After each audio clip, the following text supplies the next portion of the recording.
The next point was a point of breakthrough. It was a point where my downward spiral ended and an upward spiral started. Recently, I had an experience where I felt intense feelings of sadness, hopelessness, and low self-worth. What triggered this was a heated argument with my teenage kid. And then my mind started spinning a story of how I am doing my best as a mother to teenagers. I'm trying so hard. I am doing everything I can to make them feel loved and understood. At the same time, I am trying to discipline them, but I always fail. If you have ever had thoughts like this, where your mind just spins a story and keeps on finding all the negatives, comment yes so that I know that I am not alone. So, looking at these statements, especially the last one, I always fail. Now, in hindsight, I can say that this statement is not true. But this is the thing with our mind and our thoughts and our emotions. Especially when we are in the midst of difficult emotions, the mind cannot always be trusted. We cannot believe all our thoughts and emotions because the mind is just in a neurosis. Michael Singer often says that the psychological mind is neurotic, and I agree. And I'm talking about the psychological mind, not the intellectual mind, which is great for studying and solving problems. So the mind can be neurotic. So let me continue the story of my mind's neurosis in that moment. My mind was saying that I always fail, and then it continued its neurosis by saying things like, nobody loves me, nobody understands me, nobody appreciates all the visible and invisible work I do as a mother. Why do I even bother? I can't get anything right. I'm failing at everything. I'm failing at parenting. I'm failing at eating healthy. I'm failing at my podcast. I'm failing at everything.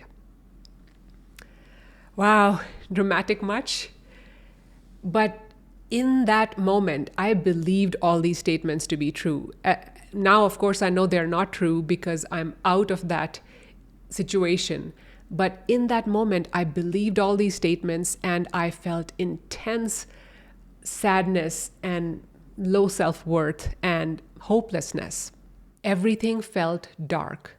I first tried to numb these feelings by watching YouTube on my phone, but as you know, that's a temporary fix. Distraction doesn't work. These feelings grew more and more, and then, thankfully, I did something right. I put my phone away and I just felt these feelings. I allowed these emotions to wash over me. I cried for maybe 10 minutes, and I want to give you a slow motion breakdown of these 10 minutes because that's where the magic happened. So I let myself break down and cry. I surrendered to these emotions. It was very difficult. It was very painful. I felt the tightness in my chest, which is where I usually feel my difficult feelings. I just tried to breathe and I just tried to relax, and it was still very painful. I felt deep sadness and deep hopelessness and low self-worth. I just wished that somebody would just hold me and say, you're okay, I got you. Because of all the inner work I have been doing over the years, the next point was a point of breakthrough. It was a point where my downward spiral ended and an upward spiral started. From the thought of, I wish somebody would hold me, my next thought easily could have been, but there is nobody, I'm all alone, and then go further down a downward spiral. But I credit this to my inner work that somehow, after that thought of, I wish somebody would hold me, my next thought was, I am that somebody. I will hold myself.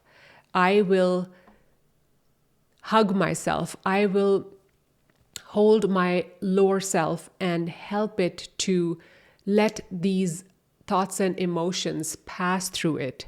And then I was reminded of Michael Singer's words that he often quotes from the Bhagavad Gita, which are raise the self with self, meaning raise the lower self with your higher self.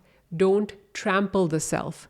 He even says to apologize to your lower self, which I interpret as apologize to your lower self or your inner child for suppressing its feelings all these years, for pushing down its feelings and not letting it express the emotions, the feelings. So apologize to your inner child, your lower self, for doing that. And now that it is finally expressing these feelings, hold it.